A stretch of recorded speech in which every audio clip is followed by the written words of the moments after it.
नमस्कार। इस्लाम मज़हब, क्रिश्चियन मज़हब और यहूदी मज़हब में मरने के बाद लाश को दफनाते हैं और हिंदू, जैन और बुद्ध मतावलंबी में मरने के बाद लाश को जलाते हैं। ऐसा क्यों होता है? आइए इसके पीछे की बातों को जानते हैं। मुस्लिम धर्म की स्थापना 7वीं शताब्दी में मोहम्मद पैगंबर ने किया था। ये मिडिल ईस्ट में, मध्य पूर्व में किए थे। और इस मज़हब की कुछ ख़ास बातें हैं कि इस्लाम में पुनर्जन्म को लोग नहीं मानते हैं कि मरने के बाद फिर से पुनर्जन्म होगा, ऐसी बात नहीं मानते हैं। उनके लिए बस एक ही जन्म है, ये जो जन्म है बस एक यही जन्म है और इसी में जो कुछ करना है, अच्छा बुरा जो भी उनका है, इसी जन्म में होता है। और फिर क्या बातें हैं इसमें एक क़यामत का दिन आएगा, ऐसी बातें हैं। क़यामत का दिन का मतलब क्या होता है? विनाश का दिन, तबाही का दिन आएगा ऐसा। और उस दिन क्या होगा? उस दिन सब कुछ ख़त्म हो जाएगा, पूरी सृष्टि ख़त्म हो जाएगी, आकाश ख़त्म हो जाएंगे, तारे ख़त्म हो जाएंगे और पूरा समुद्र एकदम उबलने लगेगा। बड़े बड़े हिमालय पर्वत भी एकदम धूल जैसा हो जाएंगे और सारे जीव जंतु, मनुष्य सब मर जाएगा। उस दिन कोई फरिश्ता भी नहीं बचेगा, ईश्वर के, अल्लाह के दूत भी नहीं बचेंगे, कोई नहीं बचेगा अल्लाह के सिवा। बस अल्लाह ही एक बच जाएंगे और सब कुछ मर जाएंगे। तो उस दिन फिर क्या होगा? अल्लाह फिर सबको ज़िंदा करेंगे। जो लोग कब्र में पड़े हुए हैं, कब्र से वो लोग फिर सशरीर बाहर निकलेंगे। ऐसा उन लोगों के कुरान में, उन लोगों के आयतें में, उन लोगों के हदीस में लिखा हुआ है कि सब लोग बाहर आएंगे कब्र से। और कब्र से बाहर आने के बाद क्या होगा? अल्लाह सबका न्याय करेंगे और जो लोग अच्छे कर्म किए रहेंगे, पुण्य कर्म रहेंगे, उनको जन्नत मिलेगा। अल्लाह उनको जन्नत देंगे। और जन्नत में क्या है कि जन्नत में उनको 72 हूरें, 72 हूरें का मतलब क्या है कि एक से बढ़कर एक उनको भोग विलास की चीज़ें वहाँ पर मिलेगी। उसकी इस पृथ्वी में हम कल्पना भी नहीं कर सकते। इस प्रकार का भोग विलास की चीज़ें अनंत काल तक उन लोगों को मिलेगी। और जो लोग बुरे कर्म किए रहेंगे उनको जहन्नुम मिलेगा और जहन्नुम में उनको दोजक की आग, नरक की आग और अपने बुरे कर्मों का फल उनको भोगना पड़ेगा अनंत काल तक। इस सब बातों की चर्चा है कुरान में। और इसीलिए क्या है कि वो लोगों मरने के बाद लाश को दफनाते हैं, क्योंकि फिर से उसको जी उठना है। उस लाश को एक दिन, क़यामत के दिन, न्याय के दिन जी उठना है, इसलिए उसको लोग दफनाते हैं। यहूदी, ईसाई, मुसलमान, इन तीनों धर्मों में मुर्दे को दफनाते हैं, जलाते नहीं हैं। दफनाने के पीछे का तर्क ये है कि जब क़यामत का दिन आएगा, मुर्दे कब्र में से शरीर के साथ निकलेंगे।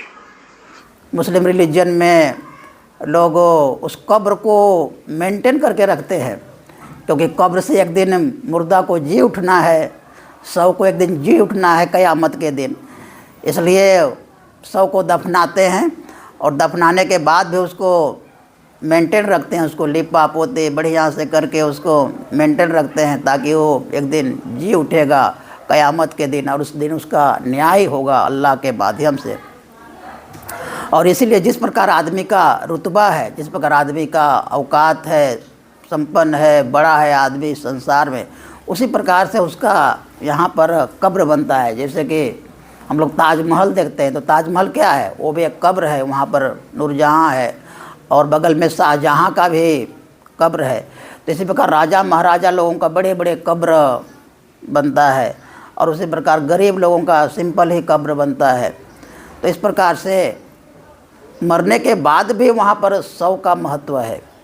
तो इस बात को लेकर के अगर इस्लाम यदि चर्चा करते हैं कि मान लिया एक ही दिन सबका न्याय होना है, एक ही दिन क़यामत के दिन, डूम्स डे के दिन ही सबका न्याय होना है, तो यहाँ पर संसार में क्यों हम देखते हैं कि कोई लोग अमीर है, कोई लोग गरीब है, कोई अपाहिज है, किसी का आँख नहीं है, कोई लंगड़ा है, कोई आर्थिक रूप से बहुत तंगी में है, परेशानी में है, क्यों अलग अलग देखते हैं? सबको समान होना चाहिए, क्योंकि न्याय तो एक ही दिन होना है, तो यहाँ पर क्यों भेदभाव है? तो इसका कोई भी जवाब नहीं मिलता है। और क्रिश्चियन में भी यही बात है, क्रिश्चियन लोग भी दफनाते हैं। क्रिश्चियन में क्या है कि मरने के बाद तुरंत ही अपने कर्मों के आधार पर लोग या तो स्वर्ग चले जाते हैं या नरक चले जाते हैं, लेकिन फिर एक दिन अंतिम न्याय की दिन आता है, अंतिम लास्ट जजमेंट, फाइनल जजमेंट का दिन आता है। और उस दिन जो स्वर्ग में है, नरक में है और जो पृथ्वी पर है, सब लोग का पुनरुत्थान होता है और सब लोग फिर से जी उठते हैं और उस दिन अंतिम फैसला होता है और अंतिम रूप से फिर सबको स्वर्ग का निर्धारण और नरक का निर्धारण होता है और उन लोगों को फिर अनंत समय के लिए स्वर्ग और नरक का निर्धारण होता है। जो लोग बुरे कर्म किए होते हैं उनको अनंत काल तक नरक, और जो लोग अच्छे कर्म होते हैं उनको अनंत काल तक स्वर्ग का सुख भोग। इस प्रकार का बाइबल में भी चर्चा है और वहाँ भी पुनर्जन्म की कोई बात नहीं है और वहाँ भी बस एक ही जन्म में जो कुछ करना है, अच्छा या बुरा कर्म, इसके आधार पर उनका निर्धारण होता है। और यहूदी लोगों में भी यही बात है। तो इसलिए तीनों जो रिलीजियस है, मतावलंबी है, इनको सेमेटिक धर्म भी बोलते हैं। सेमेटिक का मतलब क्या है? जो हिब्रू और अरबी भाषा बोलने वाले जो लोग हैं, उन्हीं लोगों के बीच में से ये जो मजहब का उत्थान हुआ है। और तीनों जो मजहब है, इनका एक कॉमन चीज़ है, ये लोग जेरूसलम को बहुत पवित्र मानते हैं। क्रिश्चियन भी और इस्लाम भी और यहूदी भी। क्रिश्चियन लोग इसलिए इसको पवित्र मानते हैं कि वहीं पर जीसस को क्रूसीफाइड हुआ था, वहीं पर जीसस ने बहुत सारे प्रवचन दिए थे और वहीं पर जीसस फिर से मरने के बाद वो फिर से जीवित हो उठे थे जेरूसलम में ही। इसलिए उस स्थान को लोग पवित्र स्थान मानते हैं। और इस्लाम में क्यों पवित्र स्थान मानते हैं? जेरूसलम का इसलिए महत्व है क्योंकि जेरूसलम में एक अल-अक्सा मस्जिद है और वहीं से मोहम्मद पैगंबर जिंदा ही एक उड़ने वाला बुराक घोड़ा से जन्नत की यात्रा किए थे। जिब्राइल एक फरिश्ता उनके पास आया था और एक घोड़ा लेकर आया था बुराक, और उसी में चढ़ करके मोहम्मद पैगंबर साहब सीधे ही जन्नत गए थे। इसलिए उस जेरूसलम का इतना महत्व है इस्लाम में। और यहूदी लोगों के लिए इसलिए महत्व है क्योंकि जेरूसलम में ही एक वेस्टर्न वॉल है और उस वेस्टर्न वॉल को बहुत श्रद्धा के साथ, बहुत भक्ति के साथ यहूदी लोग देखते हैं। वहाँ पर जाकर के अपना सर झुकाते हैं, वहाँ पर दंडवत करते हैं उस वेस्टर्न वॉल को। तो इसलिए तीनों जो मजहब है, इसके लिए जेरूसलम बहुत ही पवित्र जगह है, बहुत ही महत्वपूर्ण जगह है। और इसको लेकर के तीनों में खूब लड़ाइयाँ भी हुई है और होते रहती है। तो इसलिए ये जो सेमेटिक जो रिलीजन है, इसमें दफनाने की व्यवस्था है। और ये जो पूरब के जो मजहब है, मतावलंबी है, हिंदू है, जैन है और बौद्ध है, इसमें जलाने की प्रथा है शव को मर जाने के बाद। क्यों जलाने की प्रथा है? क्योंकि यहाँ पर शरीर का ज़्यादा महत्व नहीं है, यहाँ पर आत्मा का ज़्यादा महत्व है। क्योंकि जो स्वर्ग और नरक भी मिलता है तो आत्मा को मिलता है, सूक्ष्म शरीर को मिलता है। पौराणिक धर्म में क्या है? स्वर्ग और नरक की बातें हैं और मरने के बाद आदमी या तो स्वर्ग जाता है या नरक जाता है, लेकिन शरीर नहीं जाता है। जिस प्रकार इस्लाम में शरीर लोग जाते हैं, वहाँ पर पौराणिक धर्म के जो हिंदू मतावलंबी है उसमें शरीर नहीं जाते, सूक्ष्म शरीर उनका जाता है। और उसी के लिए कर्म कांड वगैरह के इतने सारे व्यवस्था पौराणिक मजहब में है।